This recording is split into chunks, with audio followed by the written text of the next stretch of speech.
Елестетіп көріңізші, сіз ауыр гидрокостюмды киіп, оттегі баллонын тексеріп, қараңғы суға баяу енесіз. Сол кезде алдыңызда мына балық кездессе не істер едіңіз? Бұл боррелия балығы, немесе мөлдір бас балық. Иә, оның басы толықтай мөлдір, сондықтан оның көзін, миын, тіпті жүйке жүйесін де көруге болады. Факт 1. Көздері төбеге қарап тұрады. Бұл балықтың көзі кәдімгі дөңгелек көз емес, олар ұзын жасыл түсті, түтікше пішінде. Жоғары бағытқа қарай орналасқан. Неге жоғары? Себебі бұл балық қап-қара тұңғиықта өмір сүреді. Жоғарыдан түсетін әлсіз жарықтың көмегімен жемтігін анықтайды. Факт 2. Мөлдір күмбез. Басының үстінде желе сияқты мөлдір күмбез бар. Бұл күмбез оның көзін қысымнан қорғайды. Ғалымдар оны зерттегенде тіпті көзінің айналуы түсірілген. Ол алға қарай емес, жоғары қарап жүреді. Ал жемтігін көргенде көзін алдыға бұрып ұстайды.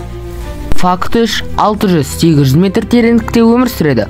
Бұл тереңдік күн сәулесі жетпейтін аймақ. Мұнда қысым өте қатты, температура төмен, ал тіршілік сирек. Сондықтан боррелия осы аймақтың нағыз жылтыраған елесі. Факт 4. 80 жылдан бері жұмбағы шешілмеген. 1939 жылы алғаш табылғанымен, толық видеосы тек 2009 жылы ғана сәтті түсірілді. Ғалымдардың өзі оның қалай қоректенетінін ұзақ уақыт түсіне алмай келді.